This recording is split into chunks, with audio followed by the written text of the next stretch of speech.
Zoom daw, may natidiyo.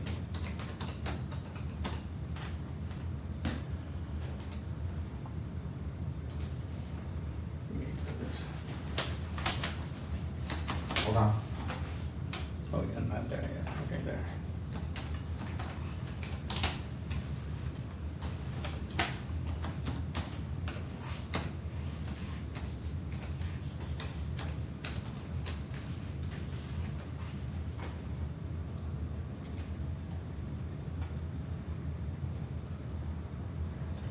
Now here we have the issue. Let me text anyone.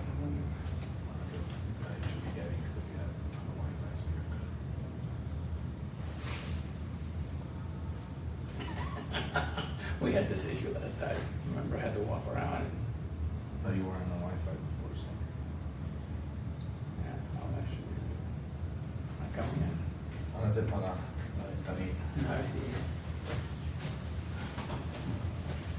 And this one doesn't give you much time. No, the window. Remember that wasn't. And with this window here. So we don't need the Zoom for this session, but we need it for the 115, 145.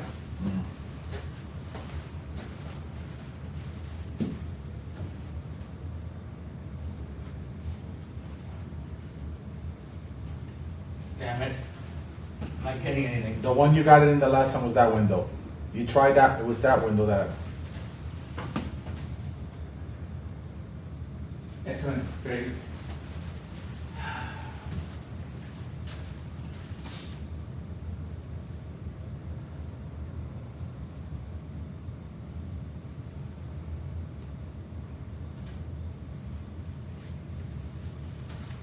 You having trouble receiving anything? It was that window. That one over there? I'm gonna have to require a new code last time. Yeah, I think so. Let me know and I'll resend it to you there. I'm not getting anything. Stay there and I'll resend it. Wait. Oh, no.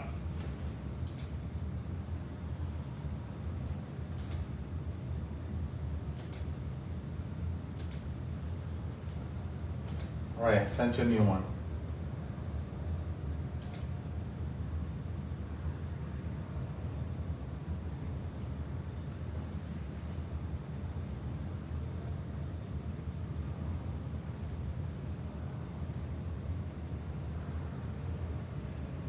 I'm on Wi-Fi. I'm not getting anything. Yeah.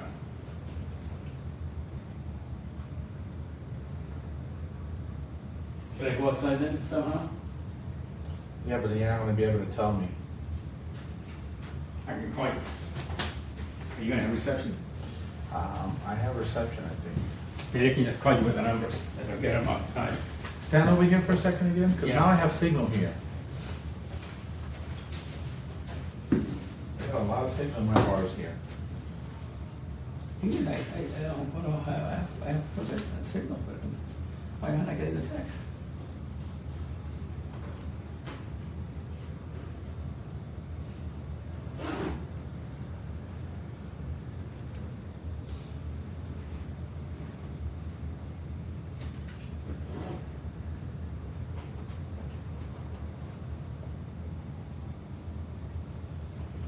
Send myself a text.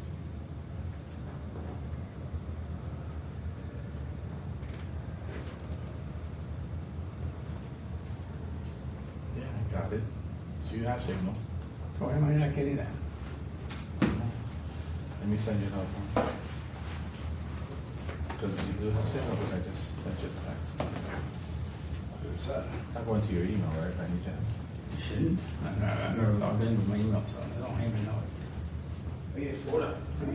Aquí no hay nadie. No, so bad. ¿Y este muchacho, Lane, está aquí? Sí. Sí. Lane, Carmelo Mesalago is looking for his memory stick. I gave it to him. I put it in this thing. You gave it to him or to the other guy?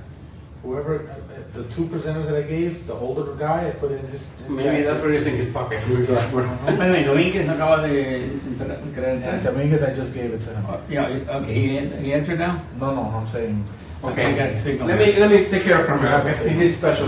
I mean, I can't, It is DLC. why not coming in? I don't know. Should I go outside then and try? No, you're just not getting the text. But I got your, did I get, Yeah, you you said got yourself? mine. Yeah, you got mine, yeah. So it's working, you have connection. Yeah, I'm kind of low on power now, but yeah, I don't know. I'll have to charge it somehow. This charger's upstairs. I mean, downstairs, front desk, yeah. Yeah, we brought some. The one that I use at home for my phone and for my watch broke on probably when we put it into the suitcase and broke it. And my phone did not charge during the night, but I thought it was charging it. And so I got a little charging this morning, but okay. The text.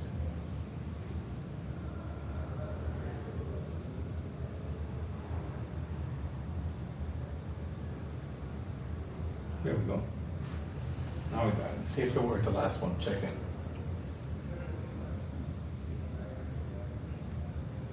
Okay. It's right there.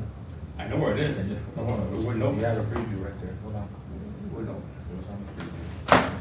I already opened it. Down here, this is the last one. You see that? You see it? Yeah, this is one out here. 621984.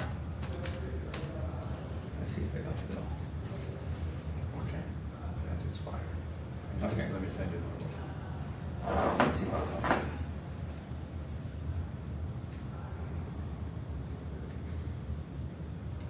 Yeah, it's expired 1 minute. This is the new one? This is maybe the new one. Try this one. 1099. 1099. I'm sorry, 427.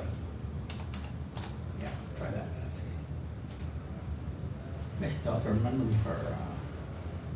Okay, should we set up a? Why don't we just set it up instead of host a meeting? Why don't we set it up? No. Go ahead, set up a meeting. Set up a meeting. Let's see. The way I do it is. And then you send the password. Yeah. Meeting. Let's see how. Schedule a meeting. Yeah, I think that's what we want. You guys need any help? I don't know. Hey, how are you? Oh. Good. You know each other? Good. Yeah, we met. Okay, he's going to be helping Write the here. name, write the name. What is this called? Room, ASCE room 206. 208. 208. 2008. Okay, Duration, how long? from what time it starts at 11. What time is it now? 11:19. So it should start. Right on time. 5 minutes before. It has it at 11:45. 11:40. Well, we don't have the possibility. 11:30. It starts at 11:45. Right there. Starts at 11:45. Yeah, it says on the program. What's the duration? Nos deberíamos citar aquí adelante, ¿no? What's the duration? An hour? Nos I know. deberíamos citar aquí We'll give adelante. it. Much want to have it continue. Hay solamente un espacio ahí así. Sí. You know, Siéntate or tú y there's, después llamas. So what time is it? Look at the program quickly. No, that way we don't have to redo it. It's 2 6 hours. Yeah, I was gonna say, if you're not sure how long it's gonna last. But 6 hours makes me end up in that section. No, but I need to do another one. Yeah, so I'm going to go you and dispose. We do this every time. ¿Qué tal? ¿Qué tal, How long Carmen? is this one? It is 11:45 one time. Qué bien. Mucho gusto, Natalia. Mucho gusto.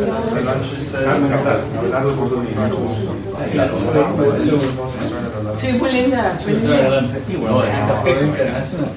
Sí, yo cuando yo venía acá, había vacas. En serio, había en Dairy Farm, sequía. Y cuando yo iba a Miami, lo que era una barraca de Navy, ahí se me fue la You know how to put them up, right?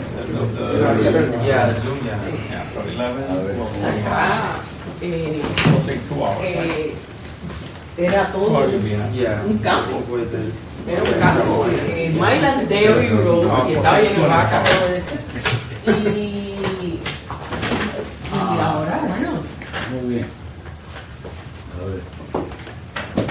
Yo creo que tiene que ser dulce. No, pues, poner el Zoom. ¿Te puedo grabar? Sí, claro que sí. ¿Les va a grabar Nice to todo? meet you too. Estamos grabando. ¿Qué? Is there anybody doing this one remotely? No.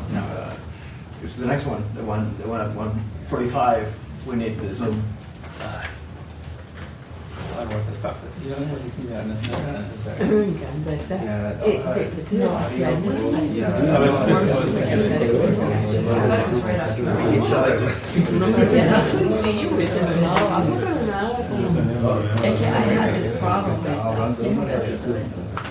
Where's one more working in No my puedo mandar, por aquí me dieron muchas hace 11 años. They send them a link. Yeah. Había uno My de la- registration, I'm sure I can do for that. some reason, it's like No, registered. When I register, it has Copy to- invitation.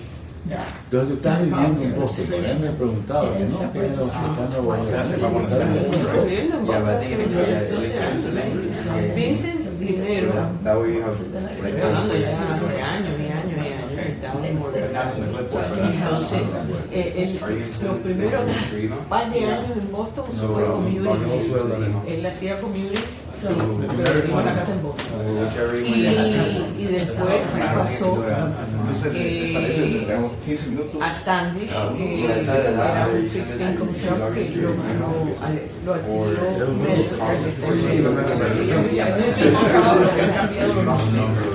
Sí. 15 minutos. Sí, 15 minutos.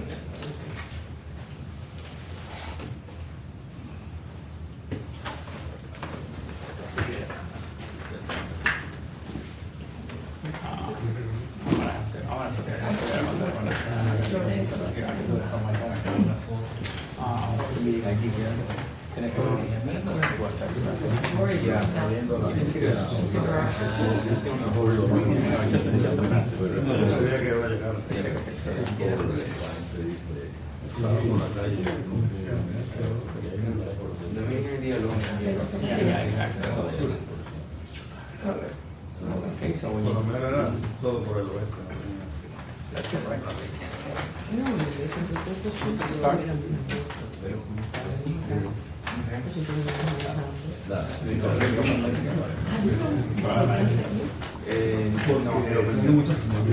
¿Quieres qué? Ah, es del programa. You need to put up here Pero that. de esa misma I don't know which one it is. no le dije a él que I don't know which one it is. todo el mundo dice que lo llame, que vaya a mira, No, this is fine.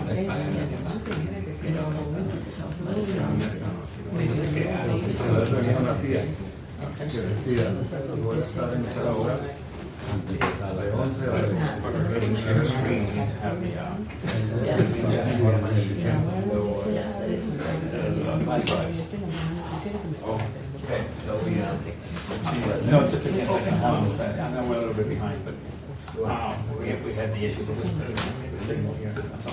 Any presentations, we need your flash drives? que yeah, I think. yo tengo 3 clases. Tres clases graduadas. See, slides. Aquí, I'm the second, I think second to last. I'm second to last, right? Yeah. Do you have a flashcard for the slides? I'll still take yours. If we run a little bit over, it's okay, because of the ones we have, we make up for that here. You're first. Yeah, I think because I do general setup of the issues. Okay. Where's the,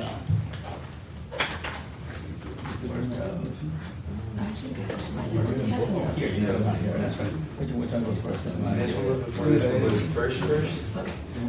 No one, anybody else with the flash drive? Anybody else have a flash drive? No, okay. Yeah, so she goes before this one. So we can just put them anywhere?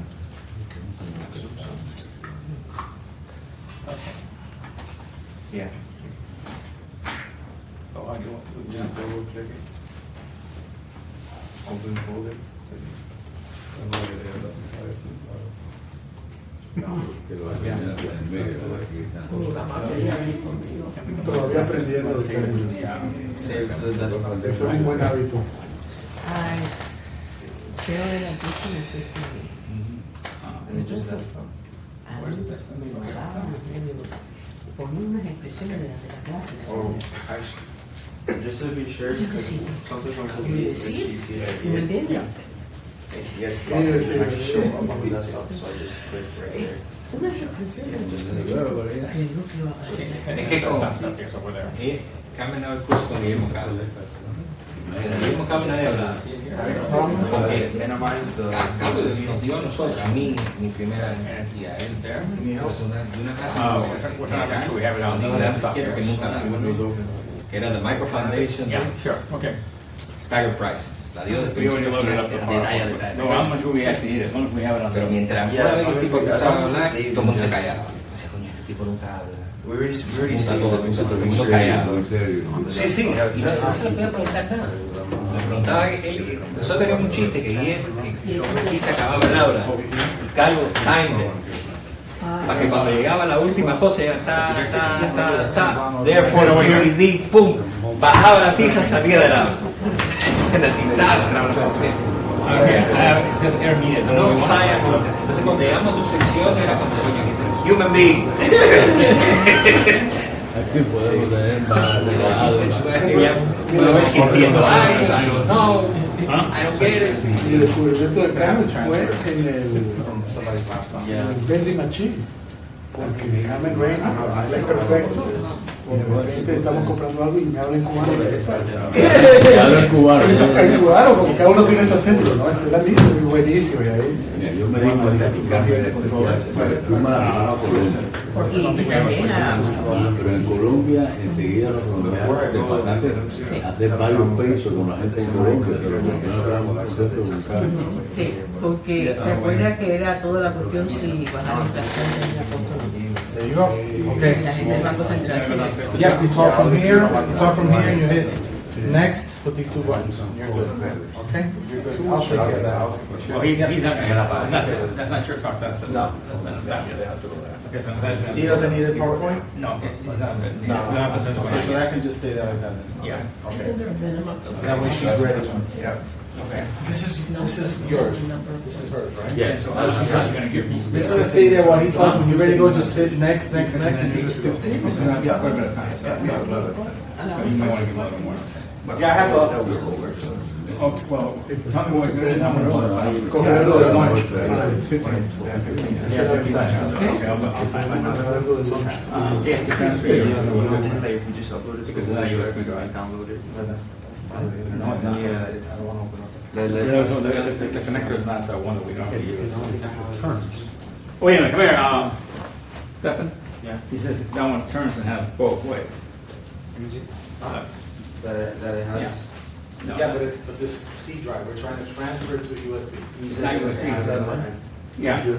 Oh, it has another. Yeah, he has, you can do it right here. You see how the other side is? Yeah, okay. Want to turn it around? Yeah. It's one of those new ones.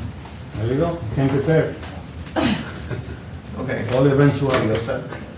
Yeah. Okay, so we shall start the panel, and we have a very distinguished group of panelists today, this morning, to talk about the extent of that questions in general, and particularly in the case of Cuba. So we have three presentations, one by Carmen Reinhardt, who needs no introduction. She's one of the foremost experts on international finance and debt issues, and the author of seminal work on the extent of debt of developing countries, going back over 800 years, and many other publications. And she's being a professor right now at the Kennedy School at Harvard.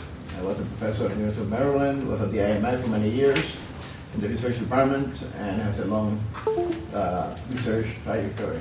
We are very happy to have Carmen.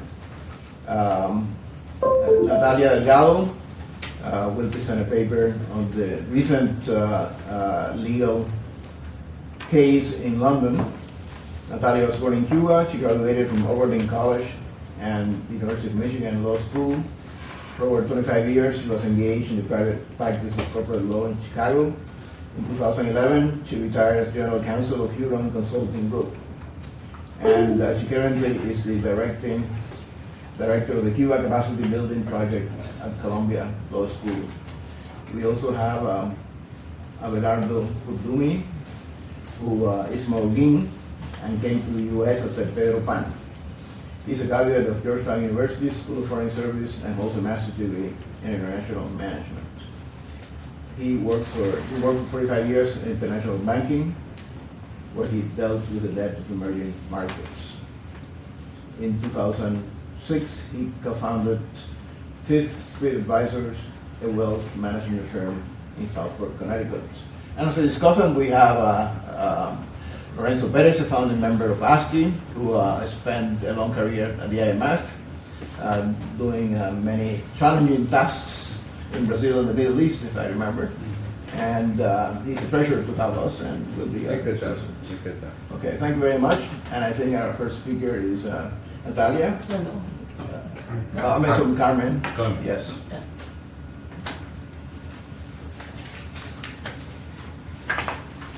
Carmen, you want more like here? No, I'm fine. Thank you, and you know, let me know. I'm known to ramble, so please let me know when I have like, 5 minutes and 2-minute warnings. That would be great. Okay, sure. Yeah. So what I'd like to do is do an overview of debt issues today and going forward. And I'm going to divide the talk into 3 parts. One is the setup with what's going on with debtors. Are we headed for another debt crisis? And this has been a recurring issue. I was chief economist at the World Bank during the entire pandemic, and the fear of a debt crisis has been alive and well, and in effect the number of low-income countries in particular that are having debt problems has been increasing steadily. So the setup of what is happening with debt problems.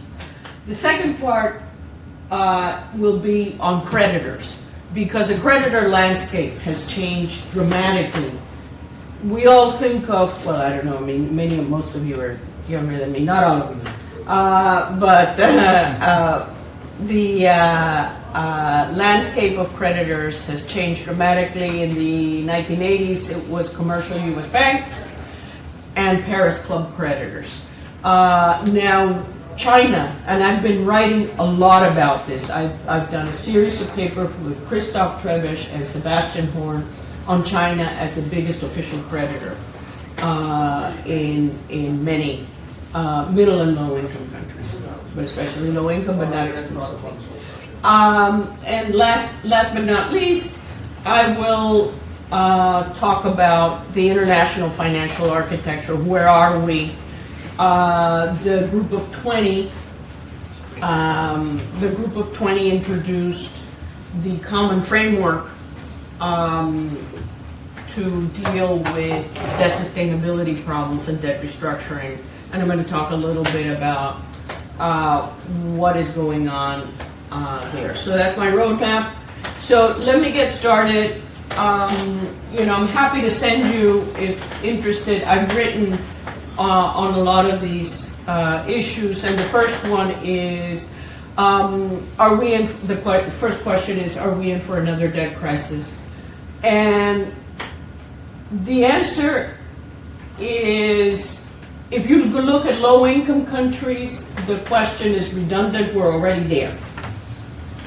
We're not seeing a debt crisis 1980 style. This was in August of 1982. Mexico defaulted. Shortly thereafter, you had ripple effects, Argentina, Brazil. These are large middle-income emerging markets. It had a big impact on U.S. commercial banks.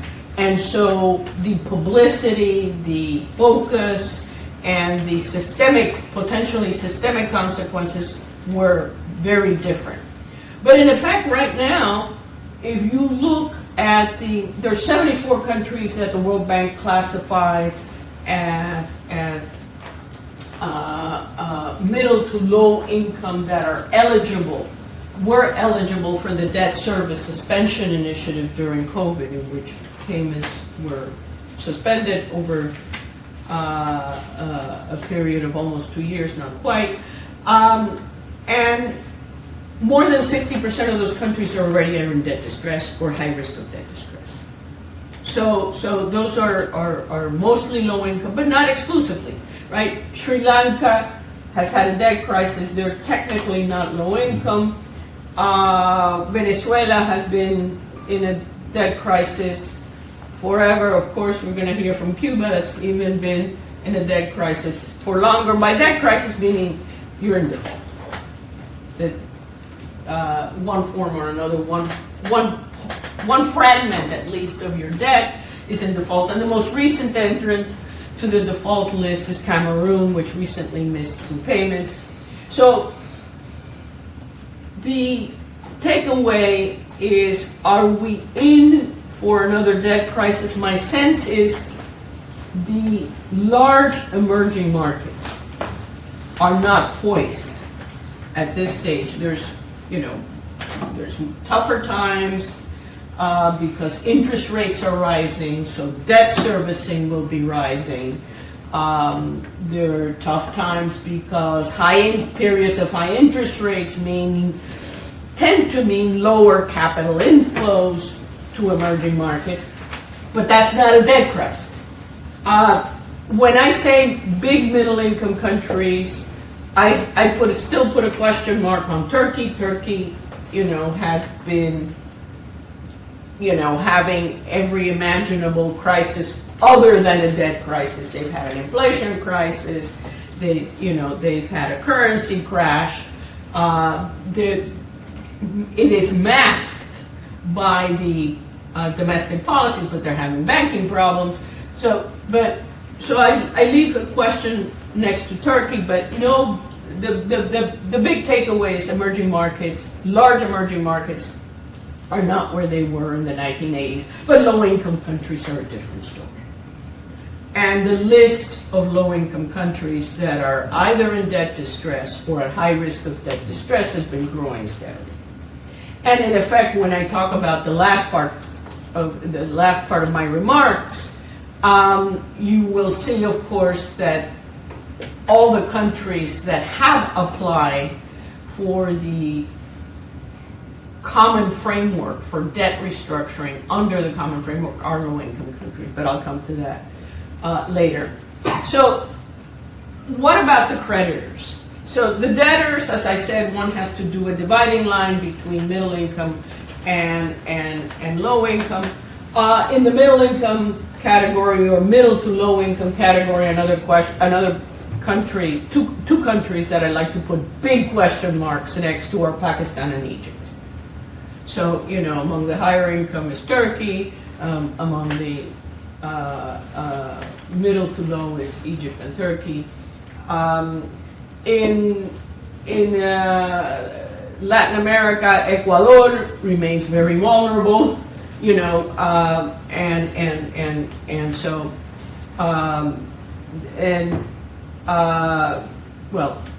Suriname, Venezuela, Argentina. In Argentina as well. It's on a league of its own in that regard because it's really needs another round of they restructured not only with private creditors, they restructured with the IMF. They still need further restructuring. So on creditors, the big differences are twofold. As I said, the earlier creditors were Paris Club, U.S. commercial banks primarily. The new entrants in town is, on the official side, China is a bigger creditor than the entire Paris Club combined. And it is bigger than the IMF and the World Bank combined. It is the big creditor, and so dealing with China for most countries, and that includes, Cuba had some debt forgiveness, but it was really token amounts of debt forgiveness from China some years ago. The second entrant that is relatively newer this time around are bondholders.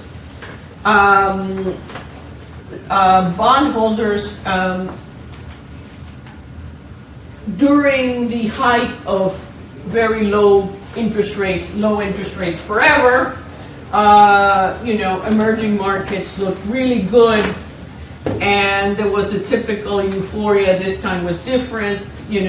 Commodity prices were going to remain high, interest rates were going to remain low, and emerging markets and low-income countries were going to be very good investments. And so there was a flurry of bond issuance. And the bond issuance extended beyond the EM space and started to include what you would call frontier economies. So as a consequence, we have low-income countries, including those recent, like Ghana recently approached both the IMF and the G20 for having their debt restructured. Ghana also has, Euro bonds outstanding. So China bondholders are new. This sets the stage for my last topic of discussion, which is what lies ahead in terms of debt restructuring. It's complicated. And I think you probably think this is a trivial point for me to make, that it's complicated, but it's even more complicated than debt restructurings have been in the past. Debt restructurings have always been complicated in the past for the simple reason that creditors want to be repaid and debtors want haircuts. They want write-downs. And that is the basic tension, what makes a debt restructuring so long. If you look back historically, the average duration since World War II of a debt crisis is 7 years. Okay, before World War II is even longer. But by debt crisis, I don't mean, to be clear, just one debt restructure. For example, I mentioned Argentina earlier. Argentina restructured debt in early 2020, and some people would say, that's the end of the debt crisis. That's it. It had a successful debt restructuring. That's not true, because many debt restructurings are sequential or serial. So you have one, it doesn't solve the problem, not enough debt is written down, and you need another one.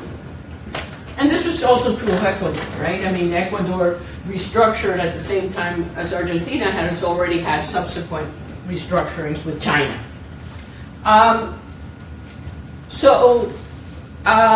The nature of debt restructuring is always complicated, but it's exceptionally complicated by the fact that there's a lot of geopolitical tensions between the traditional Paris Club creditors, led by the US, and China.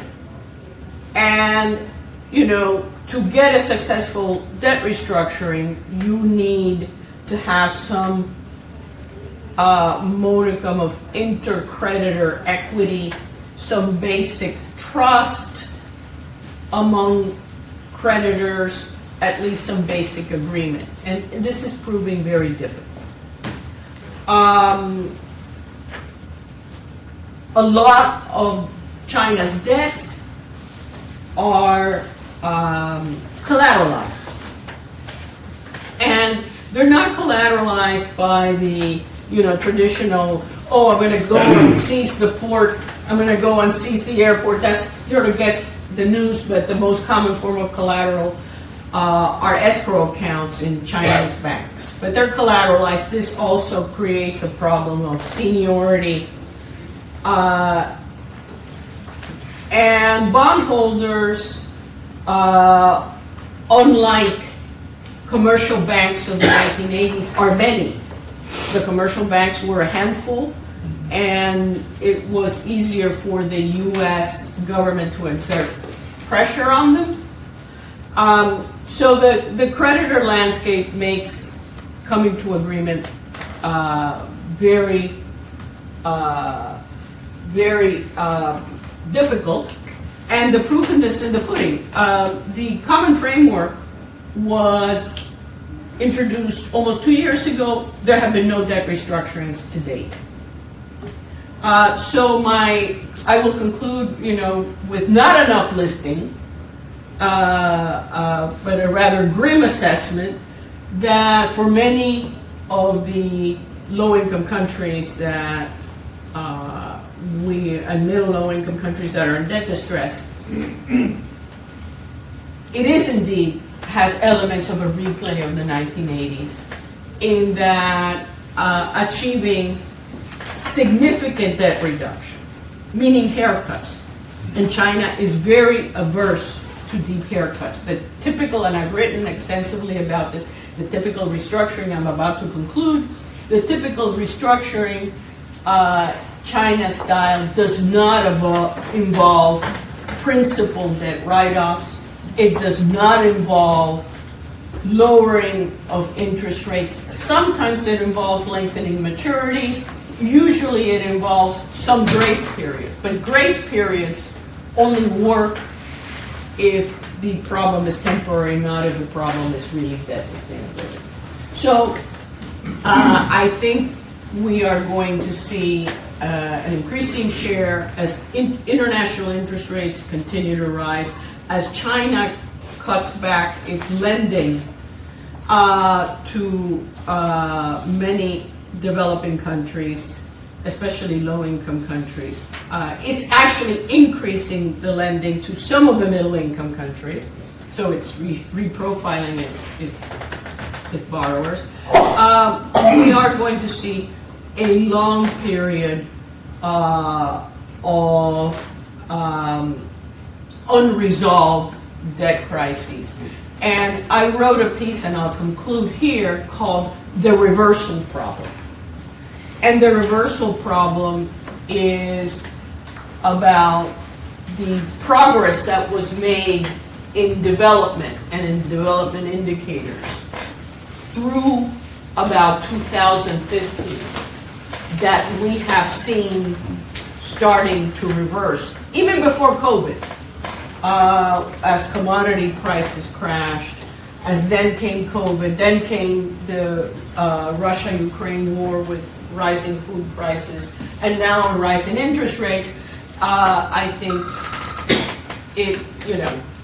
this is going to be a longer haul in terms of debt restructuring. Thank you. Thank you. And our next speaker is Natalia Delgado, who will talk about the recent High Court case in London. I have a slide presentation.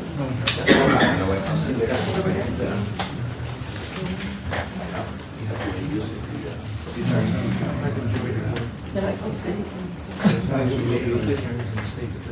No. Some of that's not. It's already open. It's already open. It's already open. Just go to PowerPoint, Elaine. Oh, it's already loaded? Yeah, it's already open. Okay, now where do I sit? Stand right here.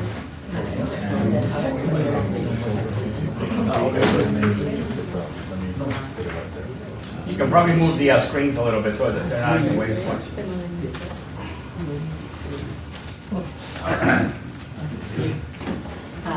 Okay. So, first of all, thank you very much for asking me to participate in this seminar today.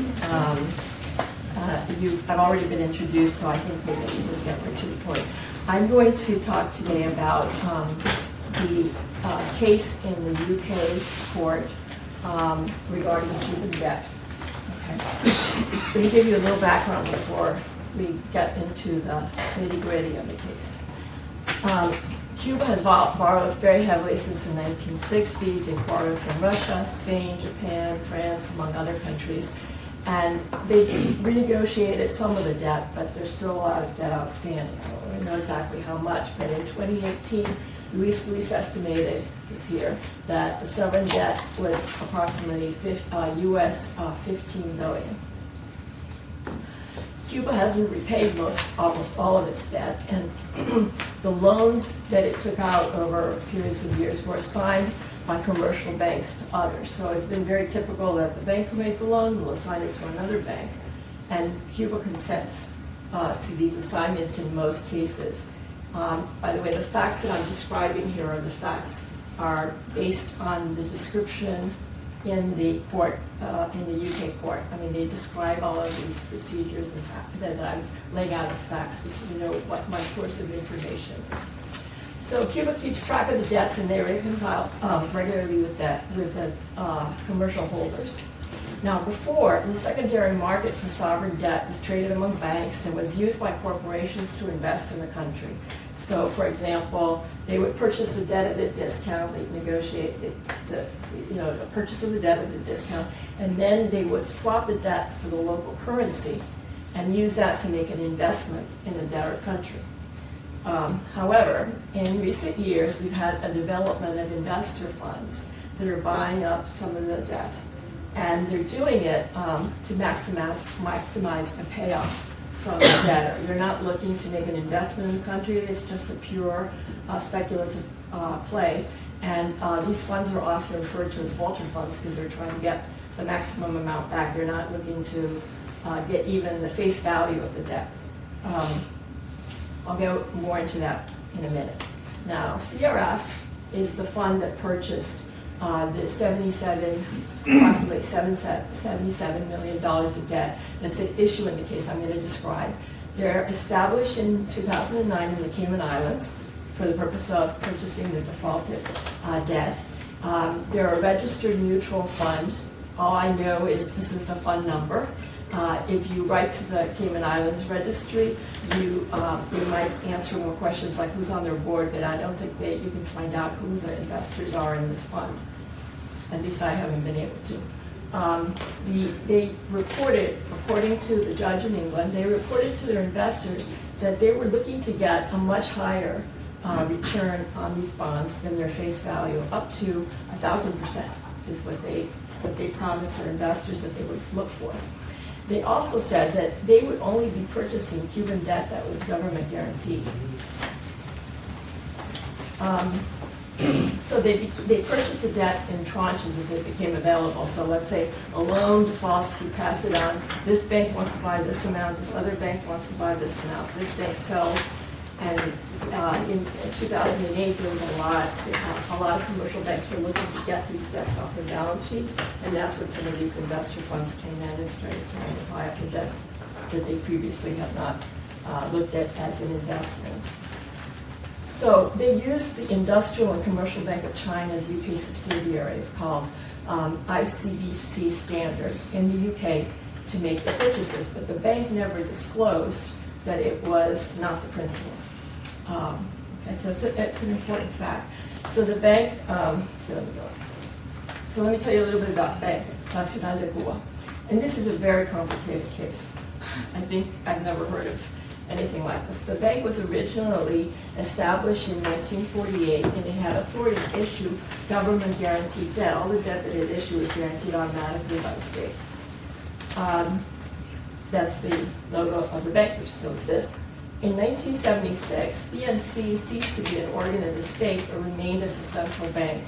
Some functions moved to other governmental actors, so it didn't have all the powers that it had before 1976.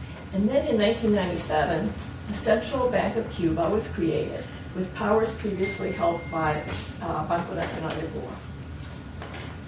As a result, BNC became a national commercial bank with limited functions regarding the Cuban debt, even though it's the bank that entered into a lot of these loan transactions previously.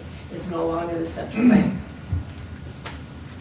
So let me tell you about the debt at issue. We're talking about $77 million under two separate borrowings that were denominated originally in Deutschmarks. And they were to Credit Lyonnais and Instituto Banco Italiano, IBI. And these occurred in the mid-1980s. So the IBI debt had a Cuban state guarantee of payment as if it were the sole principal. The Credit Lyonnais agreement did not have a state guarantee, a state guarantee.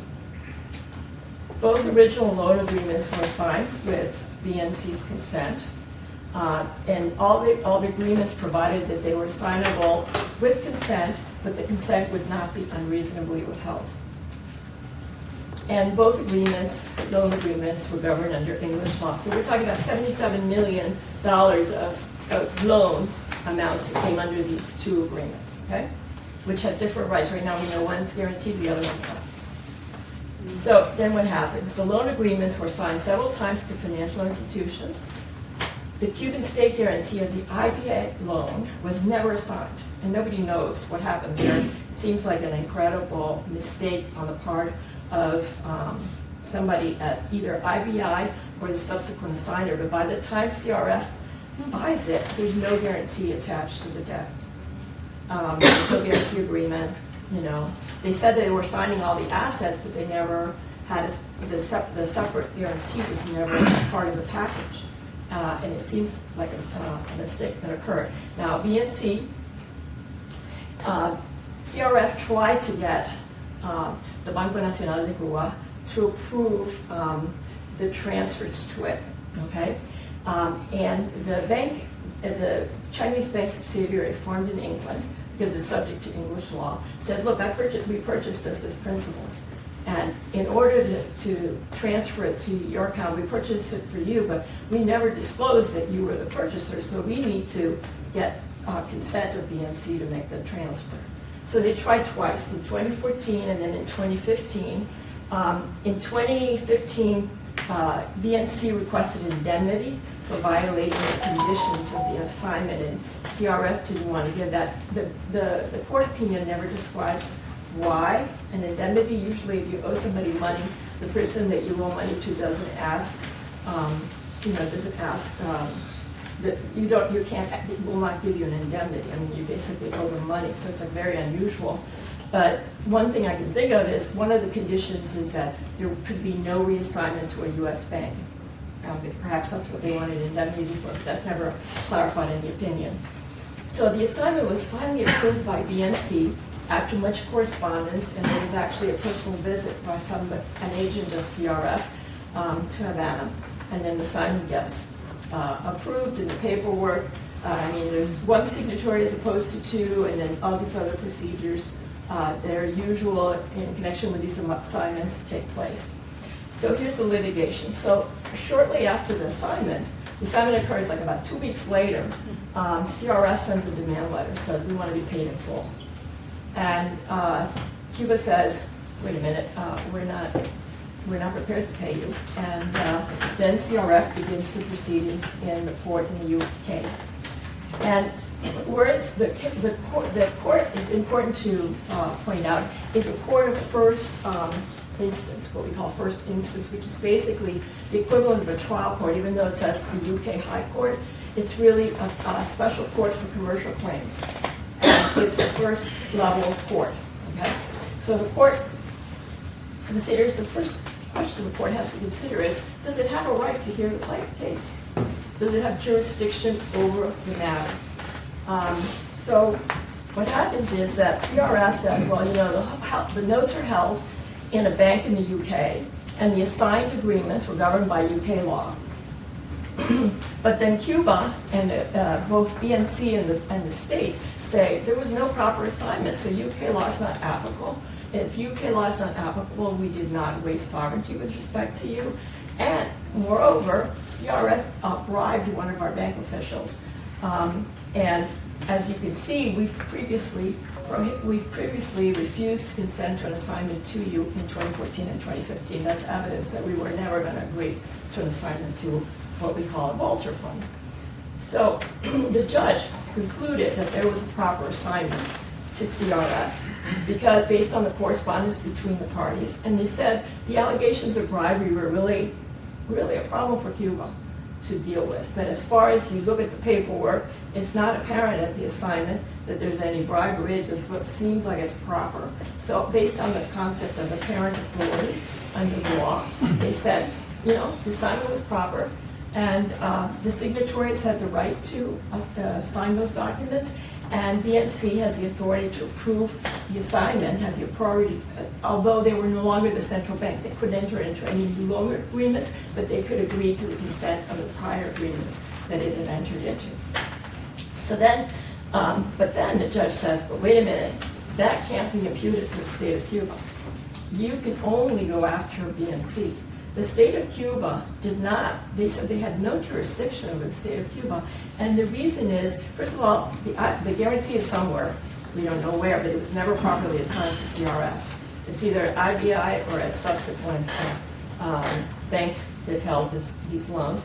And then they pointed out to the history of the restructuring of the central bank, the creation of the central bank, and the change of authorities from the Banco Nacional de Cuba to the new central bank. And they said, based on that, BNC became a commercial bank. It doesn't have the authority to bind the Cuban state. So here we have, okay, 5 minutes. Oh, be quick.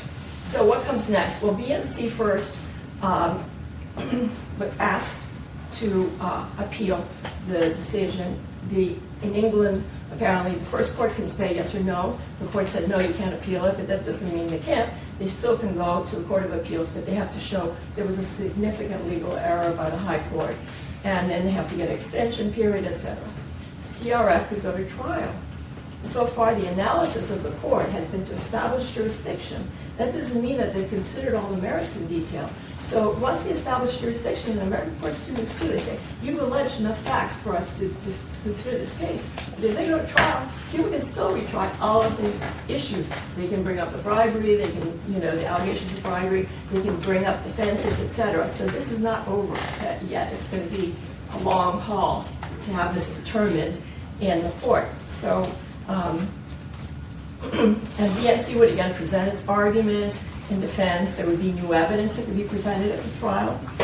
So let's say that CRF goes to trial and they obtain a final judgment from the High Court and begins executing against BNC assets. Here's some other problems for them. First, they need to find them, because right now, Central Bank of Cuba has assets in the IBI, which is the IBS, the International Bank. Thank you. Yes. But BNC, not clear if they have any assets or because it's been restructured.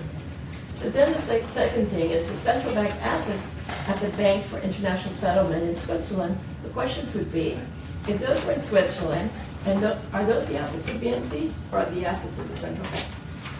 Then, would a Swiss court enforce the judgment of the UK and say they got a final judgment? The court also has, generally there's a principle of sovereign immunity. And in these transactions, they waive immunity. I'm almost done. They waive immunity for purposes of the commercial transaction, but it's not clear if under Swiss law they would say, well, but there's still sovereign immunity under Swiss law, regardless with respect to the enforcement of the judgment. So that's a question. The other one, I had to already discuss this. So let's say that CRF and BNC reach a settlement. Here's a big problem in this case. There's a pari passu clause in the loan agreement. Each debtor is in the same position as every other debtor. Okay, that means pari passu. And it basically creates an intercreditor agreement among all your creditors.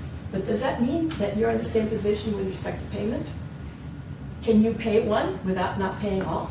Can CRF obtain a judgment, find assets? They would have to put it under the pari passu clause in some sort of fund for every other creditor in that same position of Cuba. So it really wouldn't be worth their time to do that because what are they going to get? Penny each?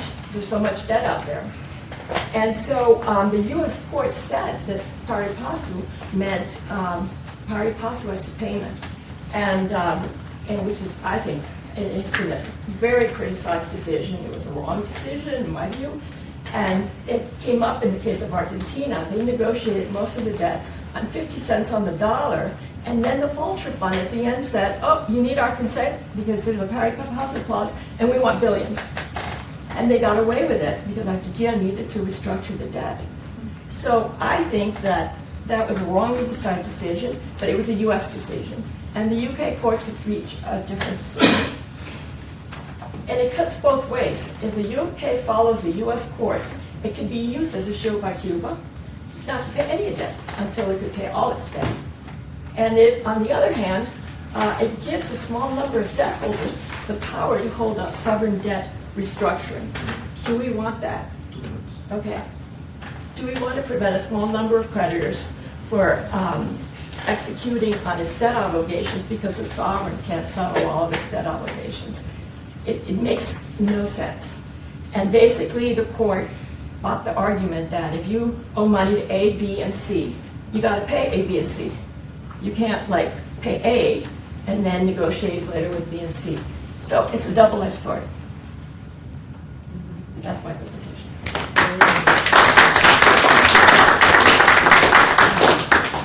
Thank you very much. Natalia?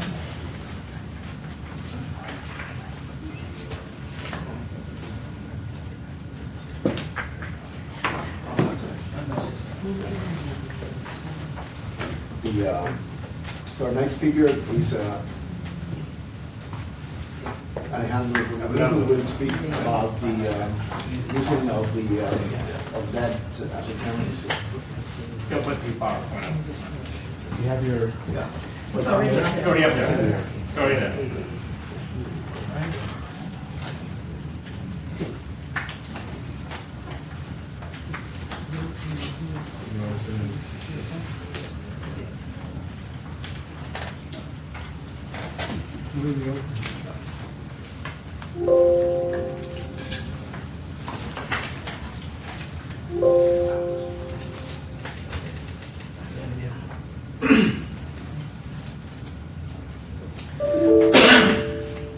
Can it open down below?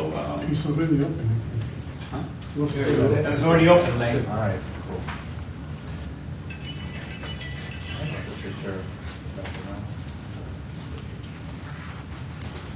Okay, I'm going to be taking you into historical weeds. I hope that someday this will be used in the future with Cuban debt. It was used back in the 1980s, during the lost decade, right? But I think it's aspirational in the sense that in order for this to work, the countries that engage in these type of practices need to have a desire to remain in good standing in the financial international community, and that's something that is not met by the Cuban government. So, as aspirational as it may be, it's something that I was asked to talk about in the case that sometime in the future may apply. I'm going to go and skip a few slides here because they were already Can you covered by speak up? Carmen. They were already. Is the microphone working? No.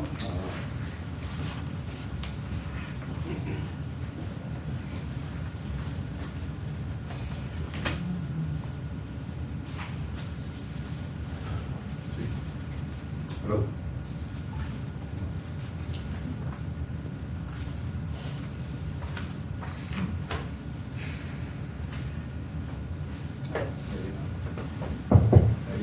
All right. Some of these previous slides were already covered before in this session. You gotta get closer, let's move it more towards you. So I'll start with the lenders, and what I call the original sin, because what happened. No good?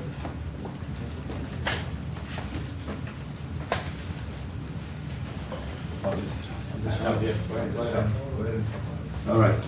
Does that work? Okay. Really close. In a way, the whole problem started with the oil crisis of 1973. And as odd as that may sound, you had a situation that many of the lower income countries were either awash with money now because oil prices had gone up and they didn't know what to do with it.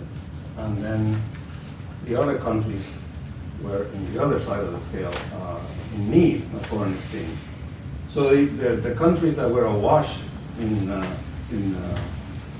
with foreign exchange basically deposited it in the banks, commercial banks, mostly in the United States, but also Europe and Japan. And the banks now were faced with the same problem. We're awash with all of this debt. I mean, all of these deposits. We can't possibly lend it fast enough.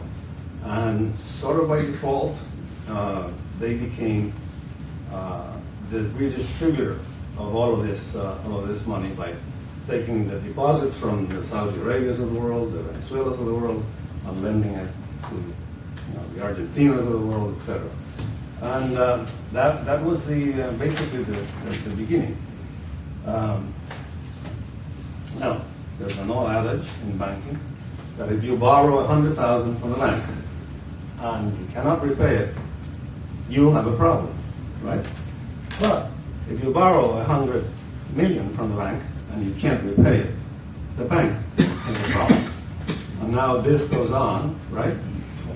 If enough banks in the system have done this, right, then the country has a problem because the banking system of the country now becomes threatened.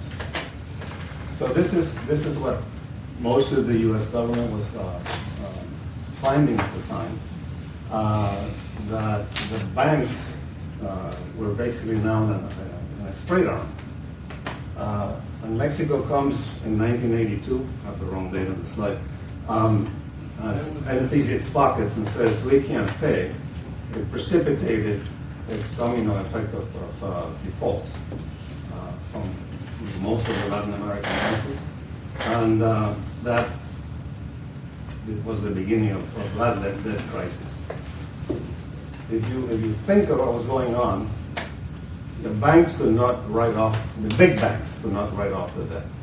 And they couldn't write off the debt because if they did, they would be bankrupt. And the U.S. government didn't want that, the French government didn't want that, the German government didn't want that. It was a situation where they could not tolerate an acceptance that their banks were bankrupt. And then, as Carmen said, the countries wanted a haircut. And this was stuck until 1989 when the Brady bonds came out into the market. And the problem was solved for most countries. All right. Again, I'm going to skip through these. I already mentioned that.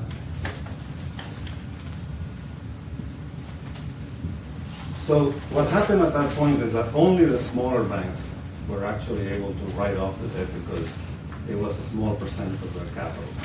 And that, in essence, created the ability for a secondary market would develop. The secondary market, you would say, well, who on earth would want to buy this toxic stuff? In investing and in finance, there are two types of motivations. One is greed, and the other one is fear. So when the debt was discounted enough, there were enough investors out there that said, well, at some point this is going to be worth more. And it's so cheap now that they started buying it. So that was the beginning of the secondary market. Now, the other thing that was coming along at the same time was that the debt wasn't moving anywhere. The countries did not have enough foreign exchange to pay for goods that it needed. Exporters wanted to export, obviously, to make money. And everything was at a standstill. So now this debt was not only affecting the banks, but it was affecting, for example, the Caterpillars of the world who were selling equipment all over the low-income countries. So this new mechanism, basically, started to be used, and it involved a lot of negotiations between different parties. But you first had to have an exporter that wanted to sell equipment or whatever to the borrowing country, and you had the borrowing country that really wanted to do that, didn't have the money to do it, but they were rationing their foreign exchange. So, and the rationing was quite severe. So what would happen in these transactions is the lending bank basically takes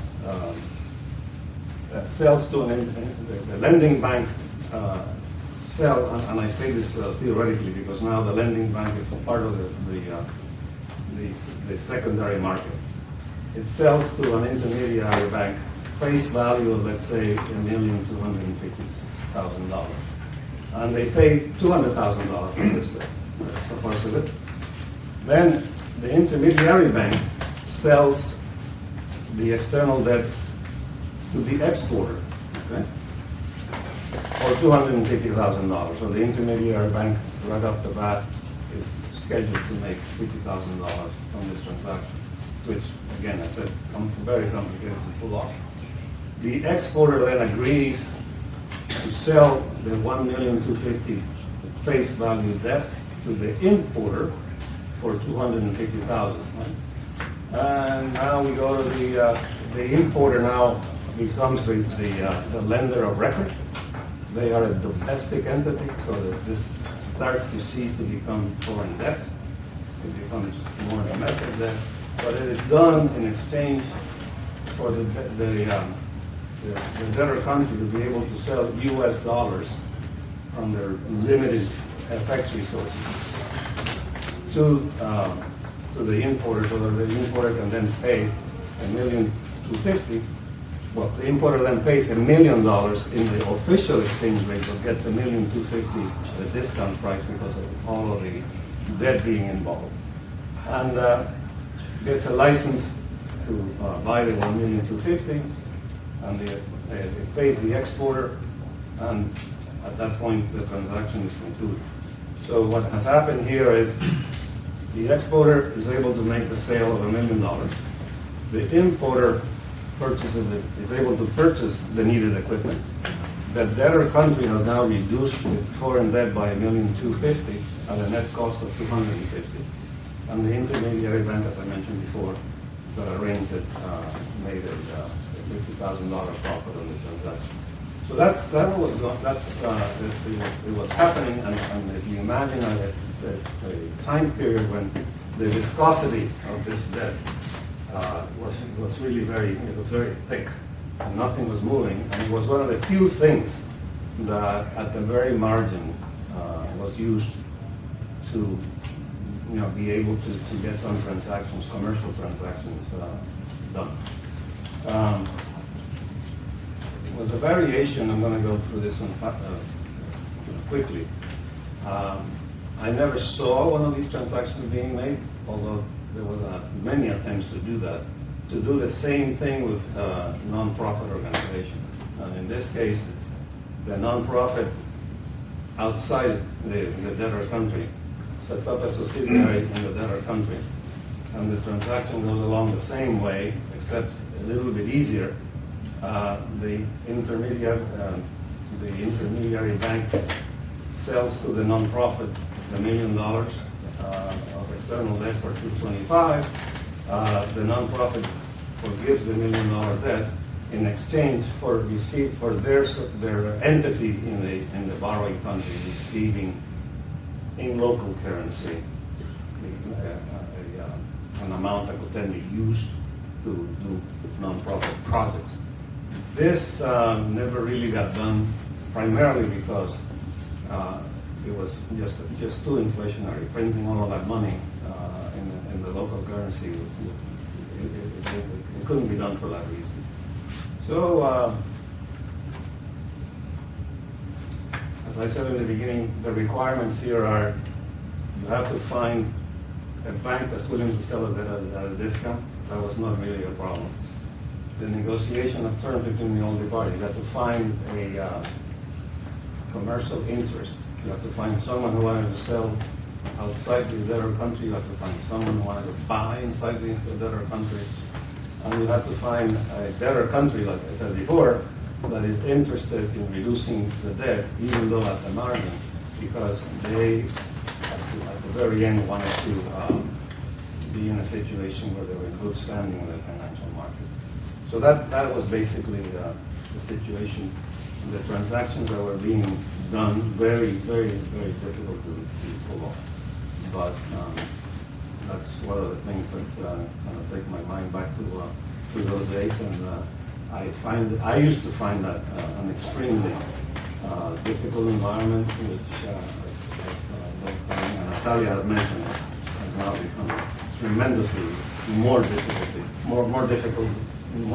because of the pari passu cost of China coming in and the vulture funds coming in. I don't know. I mean, when people put their minds to it, I think we can find solutions, but it's definitely a more complex situation. So. That's my story, and I'm sticking with it.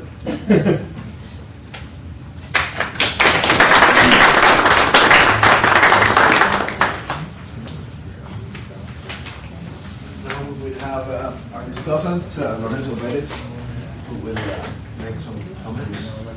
Lorenzo, do you have a PowerPoint? No. No.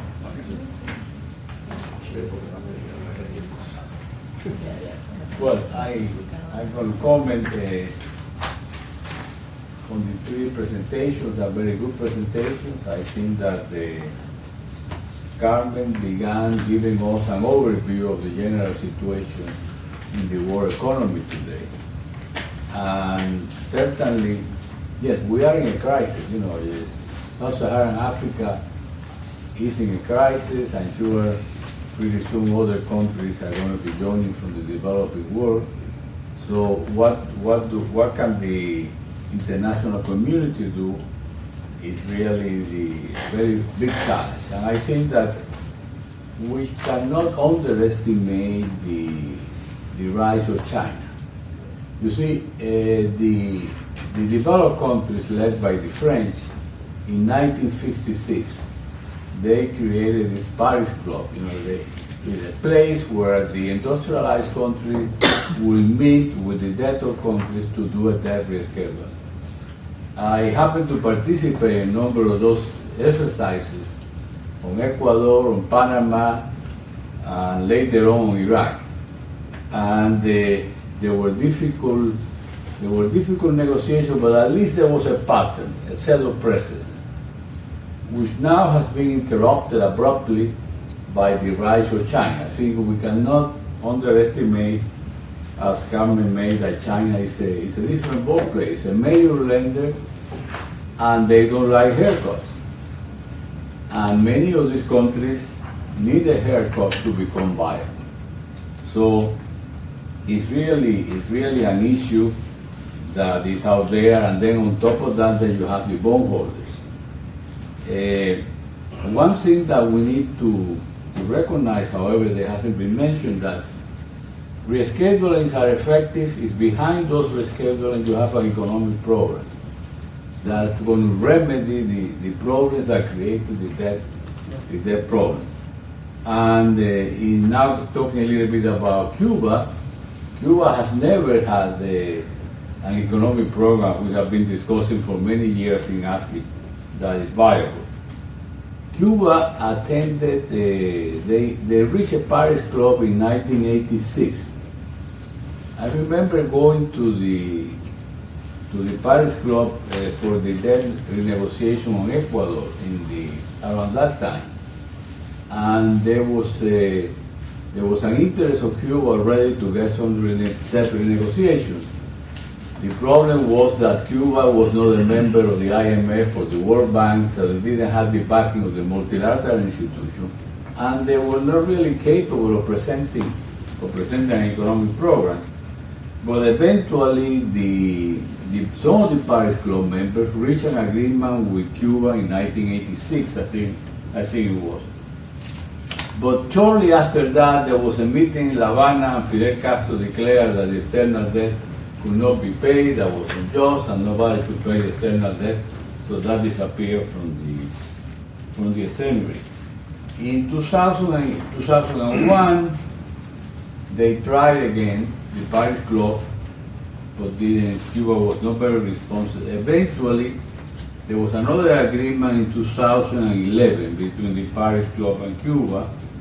At that time, the numbers that were around was 30 billion debt, but 20 billion were supposedly debt to Russia. And the debt to Russia was very controversial because the debt had been written in rubles. It was a debt to the Soviet Union that Russia took over. Eventually, they got an agreement on the exchange rate, and essentially Russia eliminated about $20 billion of Cuba. But again, during that time, Cuba will respect the debt repayments for a couple of years, and then they will stop making the payments. In 2015, 14 of the 34 members of the Paris Club reached an agreement with Cuba, and they forgave about $8.5 billion, and they left a debt, according to the Paris Club record, of about $11 billion. I'm mentioning this because Cuba has been active in this scenario, but by 2019, the agreement of 2015 was no longer respected. Then came COVID, and now Cuba is in arrears.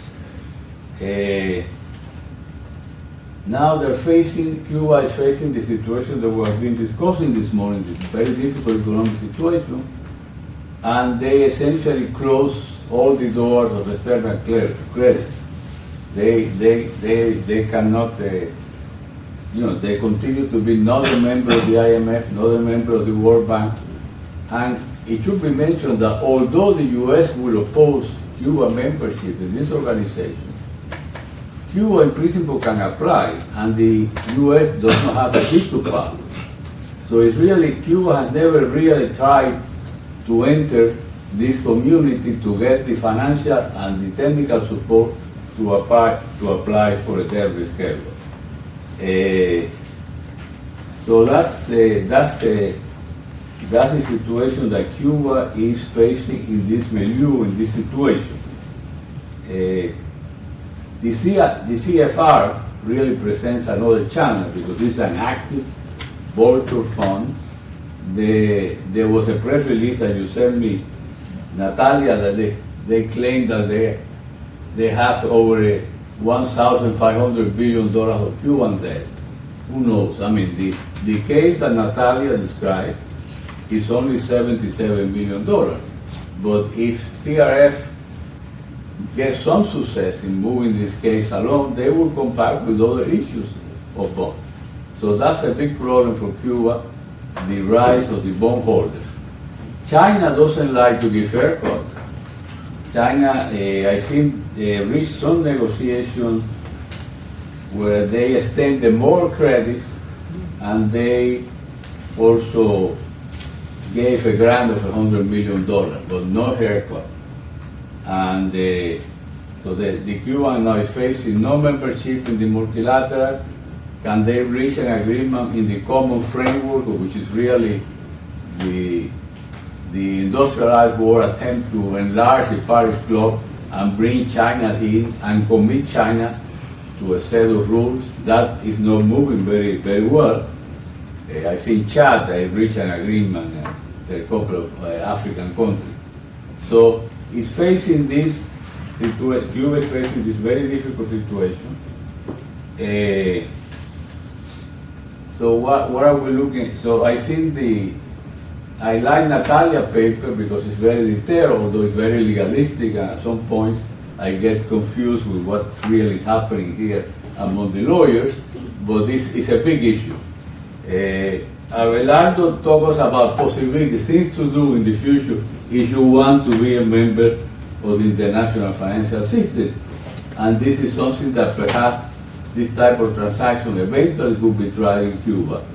But I don't remain very optimistic about it. So I thank you for the presentation that you did that illuminates how complex this area is and how really it involves not only economic policy and the interest in promoting commercial transactions, but there are political elements. And right now, the elements, the most important political element is the relationship between China and the United States. And right now, it doesn't sound that China wants to play ball, and the U.S. doesn't sound to be very amicable to the Chinese interests either. So, and in all this mess, the poor Cuba is with bad economic policies and no prospects of debt relief. So those are my comments there. Thank you. And would let the speakers comment and then have questions from the audience. I just had one question for Carmen about China. I mean, they don't want to want to keep the book value of their loans at face value, but of course, they take a haircut in the sense that the net present value goes down when they restructure at lower interest rates, for example. So, I mean, it's But they're not even doing that. but in the Zambia case, the last In the case- Zambia case, but the general pattern has been, as Lorenzo said, they give some new money and a grace period. Often, the net present value actually goes, which was the case in, so it's that bad, it's that bad. And we don't know, I'm talking about the Cuban case, we know, of course, the Chinese has twice restructured the Cuban debt, it's been reported. We do not know the terms, the precise terms. There's some rumors that they may have taken a haircut. I Yes. doubt it, but we don't know.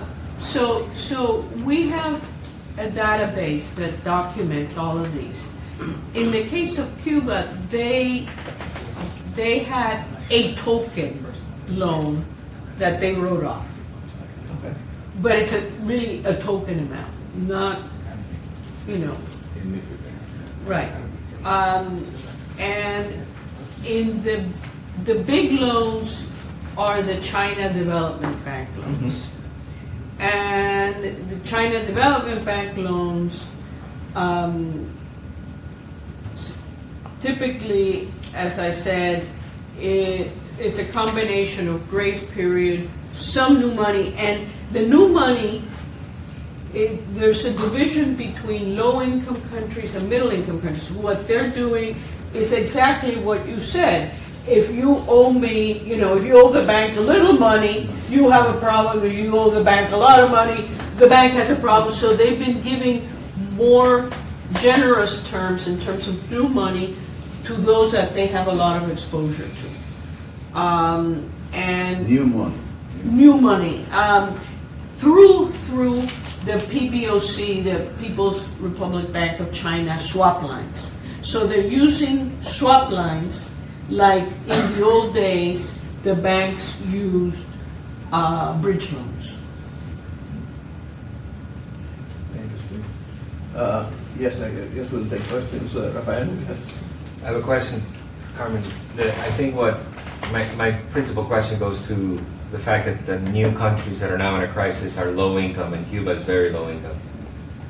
Can you talk about, say a country has a famine, and USAID wants to go in and pay for that famine, to stop a famine?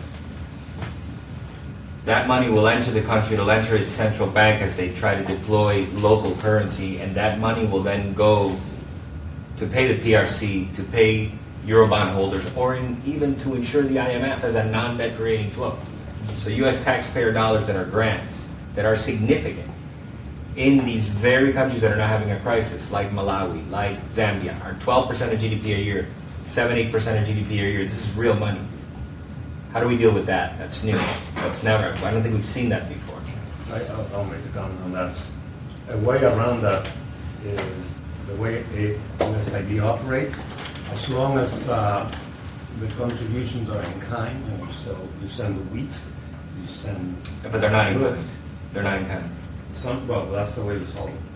So that it cannot be used to pay somebody else. So if you look, for example, at the program, at the IMF program for Zambia, they have $841 million financing gap. Half of it will be filled with debt restructuring. This is a financing gap. We don't know where this money is. They don't have an ability to close the gap. Half of it is prospective debt restructuring, which means I hope it happens. The other half is prospective new grants.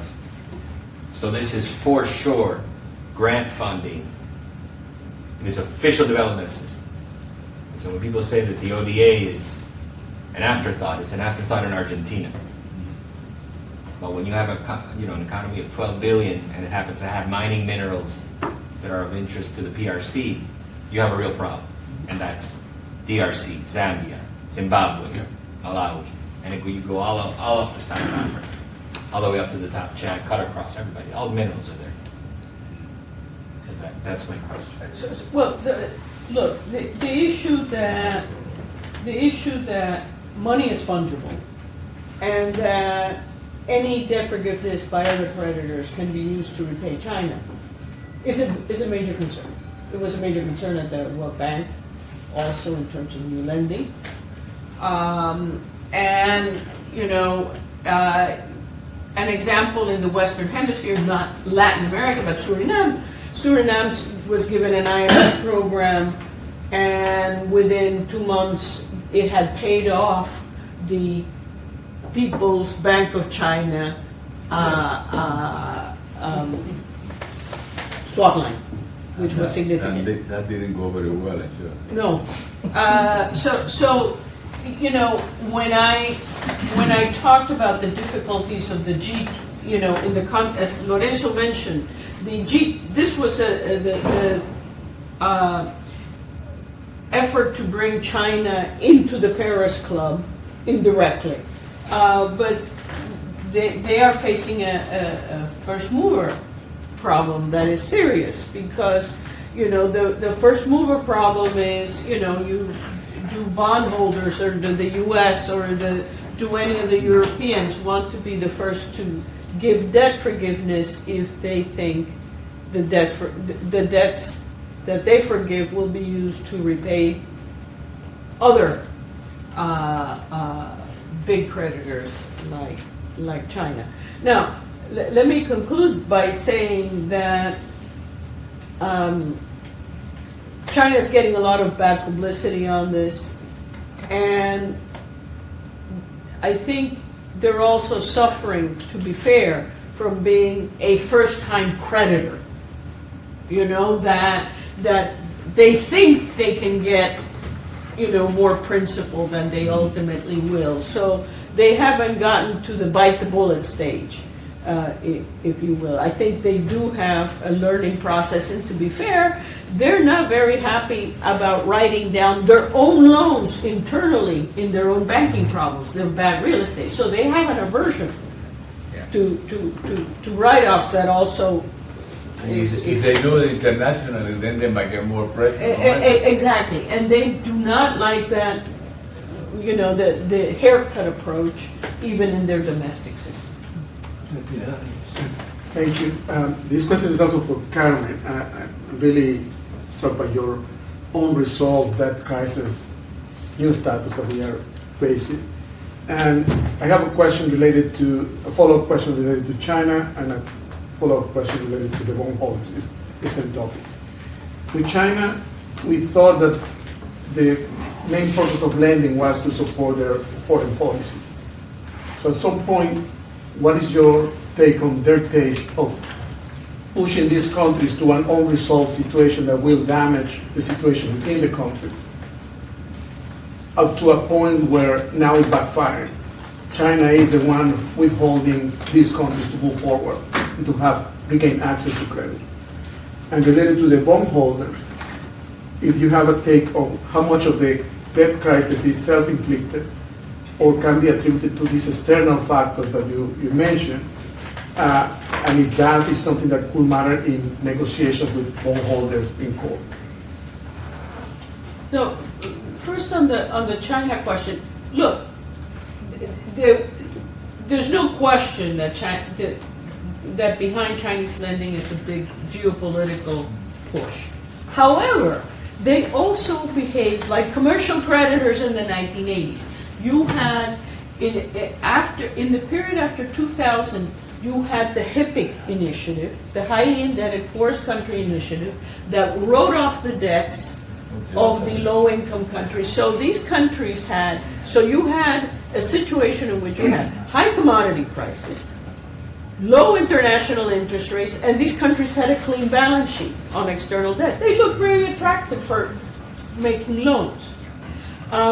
So they made a lot of loans. And your point about what lies ahead, and we have a recent working paper, MBR working paper on this. They have done a dual approach, which goes along the lines of what you were saying of, you know, for those that owe a little money, new lending has stopped. So those countries are going to be left to resolve. I mean, what we basically have is a sudden stop from the east and from the west. From the west, we have the Fed hiking interest rates and less capital flows. From the east, we have a China ceasing to make new loans. They continue to make some new loans to big debtors that impacts their balance sheets, like Pakistan, like Turkey, like Egypt, and Ecuador also. On the bondholders, look, I think we go through this, these long cycles in which we went through a period again of very low interest rates. These countries' debts have been forgiven. Commodity prices were high. Credit ratings were the first to step in and provide new credit ratings for sovereigns that had not been rated before. This made it very attractive for bondholders, and the eternal search for yield is. And I did want to make one brief comment on the vulture funds. There is, David Malpass, in his stint as World Bank president, had a big sympathy for trying to persuade the U.S. and the UK and other financial centers to adopt policies to limit vulture fund activity, because debt negotiations are difficult enough without the vulture funds, and they have lengthened the time and increased the cost of debt restructuring. So, just a question that could be more for the future. I would like to hear your vision about it. Have been recently in the news about the BRICS, new membership countries applying, maybe a new currency will be formed opposed to the US dollar domination. This could be maybe another group of lenders that could get together, like Russia, China, in opposition to Western institutions. This could be a reality. It's maybe just that don't happen because they prefer to lend. Russia prefer to do their own lending. China prefer to do their own lending, but maybe they are not thinking to do it together as a new group in opposition to the Paris Club or any other Western group of debtors. Have been any research or publication, or if these countries, it's just my personal question, are open to get together to do lending or something like that? So the answer on China, the recent paper, the NBR working paper that I mentioned, actually deals with this, because their rescue lending, PBOC swap lines as rescue lendings is a competition to the IMF and to other, but the scale is not of that kind of lending is not yet at par, and certainly the international stamp of approval is not yet at that par. In terms of a getting together of non-Paris Club creditors, no, they're doing their own thing. The biggest other non-Paris Club creditors, besides China, are the Saudis and UAE. They do a lot of lending, but they do it also strategically for their own.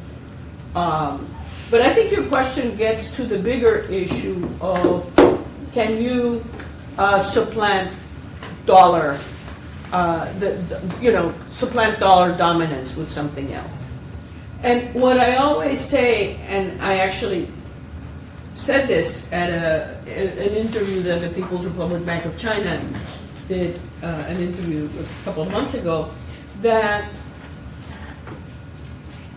international reserve currencies are adopted because people can go in and out. The issue of capital controls, right? That you can buy, but you can also sell and get out whenever you want. That is still not possible with the renminbi. And so, it's very difficult to talk about currencies that are not convertible. Replacing the dollar. Central banks do not buy dollars. They also buy treasuries. So you need a liquid market to support an international.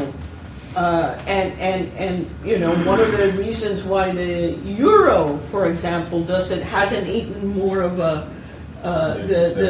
is because up to now you didn't have a euro bond market. You had Greek debt, you had German debt, you had Portuguese debt, and so on.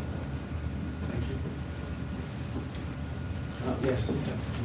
Yeah, I have a double question, but it's quick. To the two panelists, would you know how much Cuba owes in commercial debt, external commercial debt, now? And if you don't, do you know any databases that are tracking this? And the same goes to, is there anywhere that one can find where the charge-offs are in debt forgiveness for the Cuban Revolutionary Government in its history? That's my question. Well, I will attempt to say a little bit about this. It's a very complicated question. We know that the visible amount of debt, we can get a number. And then there's the debt the Cubans say they own and the debt the creditors say they own. It's complicated. When we looked at the visible debt, what we can account for the BIS and the Cubans have a number of suppliers. Supplier debt is very large in Cuba. And that is a part of the debt that keeps being financed because it's essentials. In any case, we can come up with a number, but in essence, there are many numbers. There is, of course, claims go back for decades, and the face value of these claims is so meaningless. But the creditors say, well, it has accrued interest over time and so forth. A ballpark number of the visible debt is in the order of 18 billion or so. That's what we can account, but it's a complicated question. On the debt restructuring, you consider three players. One is Paris Club, China, and private creditors. I don't have a history of private creditors, but all the restructurings, Lorenzo mentioned some of these of Cuba, in the Paris Club, all the efforts, and as well as some of the more recent vintage, meaning the last 20 years, of China. Those I'm happy to send you. There's a database that we have, as I said, for official creditors, Paris Club, official creditors, non-Paris Club, and commercial, which I do not have debt restructuring efforts tracked. Wanted to say something, Natalia, about the debt?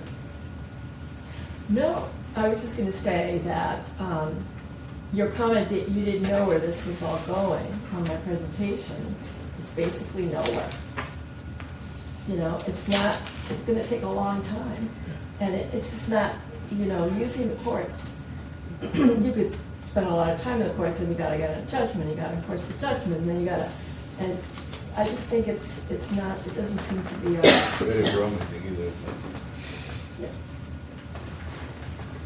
I think we're running out of time. I just had another question about the collateralization of Chinese debt, because some of it seems to be collateralized by flows, in other words, by export flows, like in the Venezuelan case, where they have encumbered essentially the flow of oil.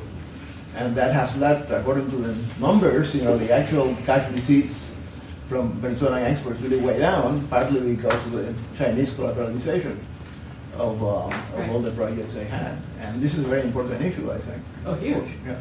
Yeah, it's huge. So, this was,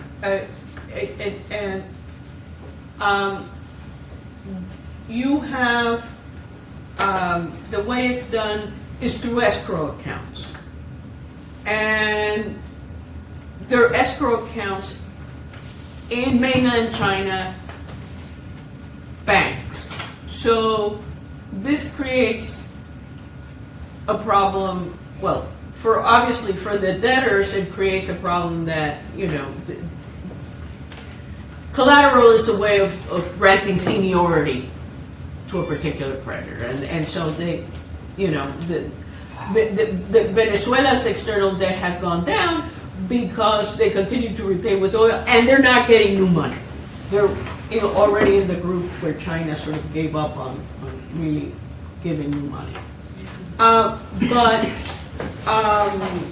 the problem is that some of the, or there is a lack of transparency about contracts. There is a wonderful paper by some of my co-authors, Christoph Trebesch and others, on the lack of transparency. They actually pulled out 100 Chinese contracts, and they're non-disclosure clauses, meaning you don't disclose the amounts to the IMF, and they're explicit, and that's a very unique feature, and so you have the Paris Club membership and the G20 membership not really knowing much about the collateral, and it is the norm. The typical collateral they found in these contracts is,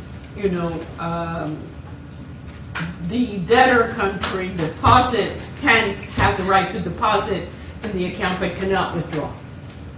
But of course, the amounts in these escrow accounts, and so based on flows are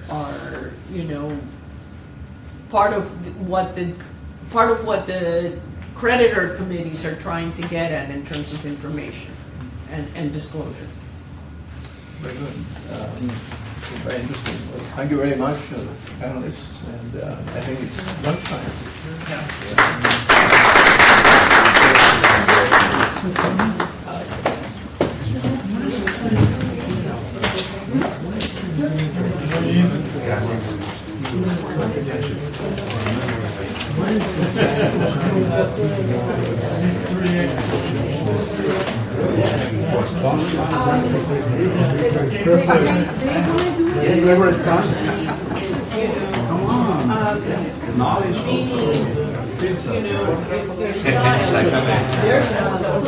Solo le vamos a mirar no principal write-off.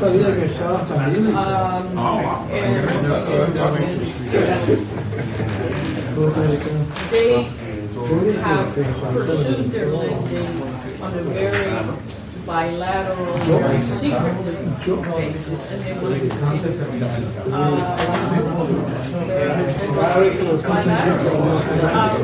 One advantage that, from the debtor standpoint, of this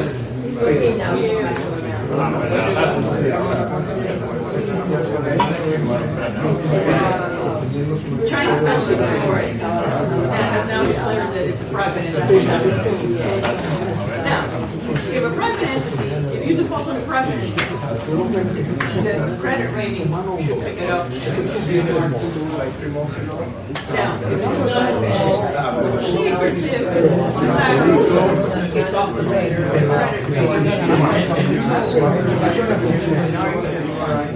The credit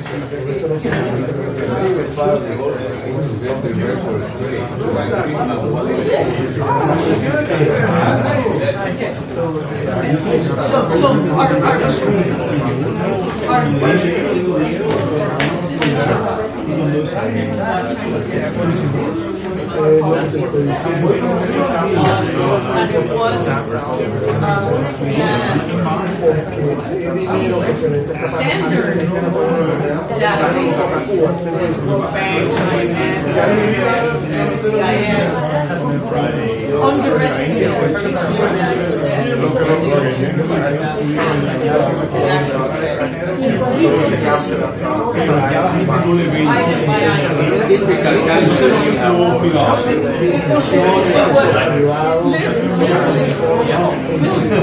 at a micro project, well connected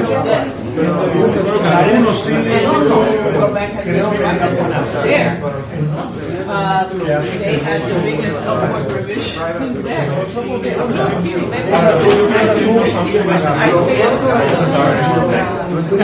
I'm very proud of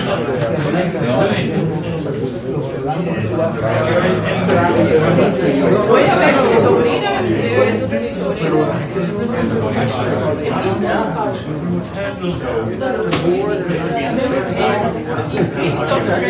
también trabaja bastante. Él escribió, yo lo escribo en la parte de leer, él escribió bastante sobre el caso de la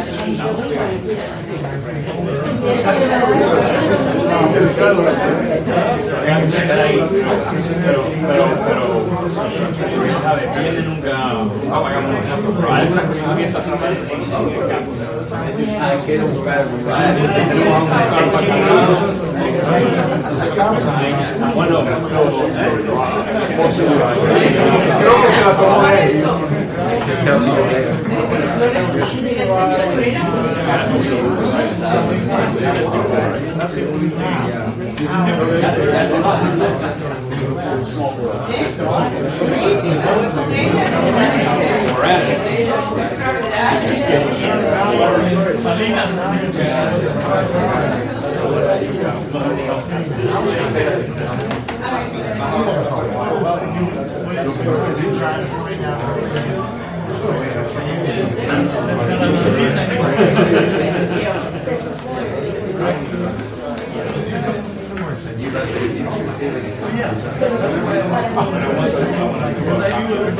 in Cuba.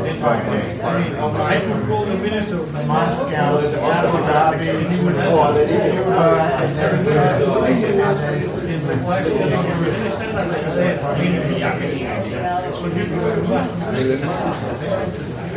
There's no way to go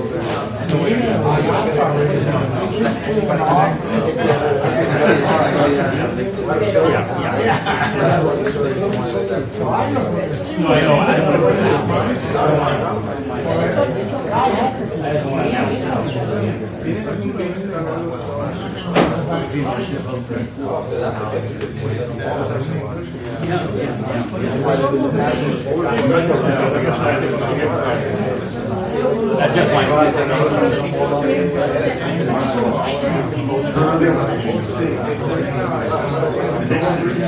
how do I go back to it now?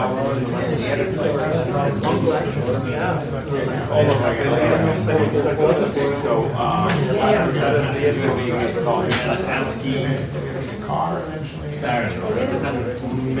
Very much Saturday.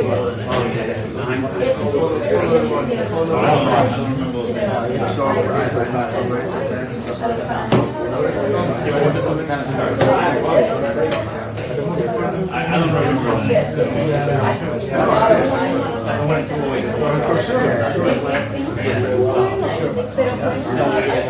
Okay, so it's going to be tomorrow.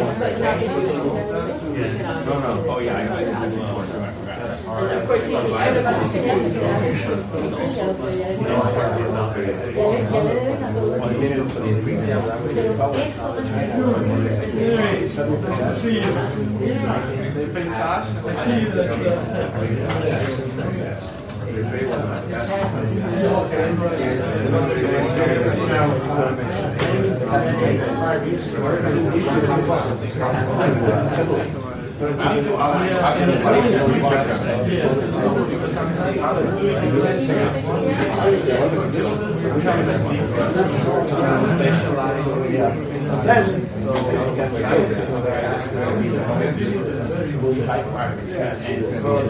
Maybe